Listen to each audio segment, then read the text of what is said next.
Assalamualaikum warahmatullahi wabarakatuh, dan selamat datang teman-teman semua. Saya punya data yang perlu kita perhatikan.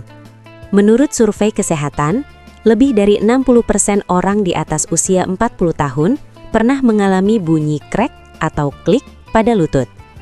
Dan yang mengejutkan, hampir 70% dari mereka mengabaikannya karena merasa tidak sakit. Padahal, bunyi ini bisa menjadi sinyal alarm awal dari tubuh bahwa ada yang perlu diperhatikan di sendi kita. Halo teman-teman, saya Shinta. Saya adalah dokter umum yang sudah lebih dari 10 tahun menangani keluhan muskuloskeletal atau masalah tulang dan otot. Saya sering melihat pasien datang saat kondisinya sudah cukup parah. Padahal jika diperhatikan sejak dini, banyak masalah lutut ini bisa dicegah atau diperlambat progresnya. Hari ini kita akan bahas tuntas soal bunyi lutut ini ya. Nah, mari kita pahami dulu sainsnya. Bayangkan lutut itu seperti engsel pintu. Di dalamnya ada tulang yang dilapisi tulang rawan yang licin dan kenyal, serta ada cairan sinovial yang berfungsi seperti oli pelumas. Biasanya bunyi itu muncul karena beberapa hal. 1. Gelembung gas. Cairan sendi mengandung gas oksigen dan nitrogen. Saat kita menggerakkan lutut cepat, tekanan berubah dan gelembung ini pecah, menimbulkan bunyi pop. Ini biasanya normal. 2. Tendon dan ligamen. Tali pengikat otot yang bergesekan sedikit dengan tulang saat bergerak. 3. Keausan tulang rawan. Ini yang perlu diwaspadai. Seiring usia atau karena beban berlebih, lapisan pelindung ini menipis, sehingga gesekan antar tulang makin keras dan menimbulkan bunyi krek-krek kasar. Seringkali ada kesalahan yang justru bikin kondisi makin parah. 1. Berpikir gak sakit berarti gak apa-apa. Bahaya ilmiah. Meskipun tidak sakit, bunyi yang terus-menerus dan kasar bisa menandakan permukaan sendi sudah tidak rata.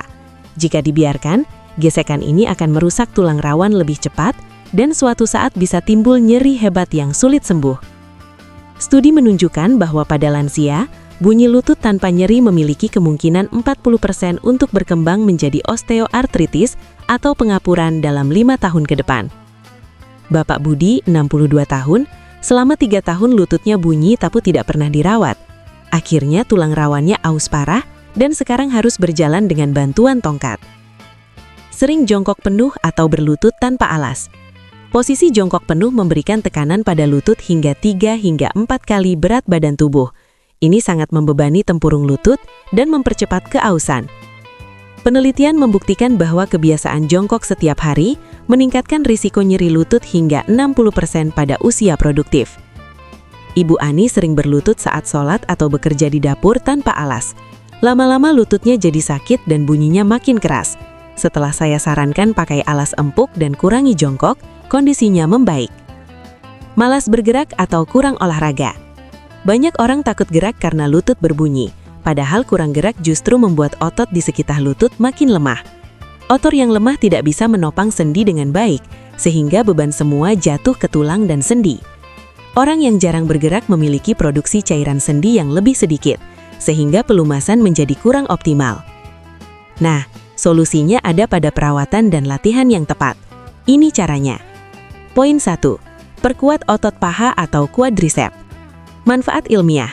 Otot paha yang kuat adalah asuransi terbaik untuk lutut. Otot ini akan menahan beban tubuh, sehingga gesekan di dalam sendi berkurang drastis. Studi membuktikan bahwa latihan penguatan otot dapat mengurangi bunyi dan nyeri lutut hingga 50% dalam waktu 2 hingga 3 bulan. Lakukan gerakan angkat kaki lurus sambil berbaring. Tahan 5 detik, turunkan pelan. Ulangi 10 hingga 15 kali setiap kaki, lakukan setiap pagi dan sore. Poin 2. Jaga berat badan ideal. Setiap 1 kg berat badan berlebih memberikan tekanan 3 hingga 4 kg pada lutut. Saat berjalan, menurunkan berat badan berarti langsung mengurangi beban kerja lutut. Penurunan berat badan sebanyak 5 kg saja dapat menurunkan risiko nyeri lutut hingga 50%. Atur pola makan, kurangi gula dan tepung, perbanyak sayur dan protein. Poin 3. Gerakan aman dan pemanasan. Pemanasan melancarkan aliran darah dan membuat cairan sendi keluar melumasi sendi sebelum digunakan. Selalu pemanasan 5 hingga 10 menit sebelum aktivitas. Hindari jongkok penuh jika sudah ada keluhan. Pilih olahraga rendah dampak seperti jalan cepat, berenang, atau sepeda statis. Cukupi nutrisi sendi.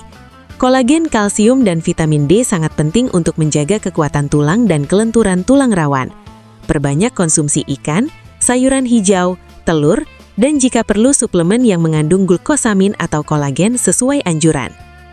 Teman-teman, lutut kita menopang tubuh kita seumur hidup. Jangan tunggu sampai sakit baru mau merawatnya. Jika video ini bermanfaat, mohon bantuannya untuk like, tulis pengalamanmu di komentar, dan subscribe channel Hidup Sehat, agar kita bisa terus berbagi ilmu kesehatan. Ingat ya, bunyi krek itu bukan hukuman, tapi pesan dari tubuh agar kita lebih sayang pada diri sendiri. Dengan otot yang kuat, berat badan ideal dan gerakan yang benar, lutut kita bisa tetap sehat dan kuat sampai usia lanjut. Mulailah merawat dari sekarang, selangkah demi selangkah. Saya Shinta, tetap sehat dan semangat ya. Sampai jumpa.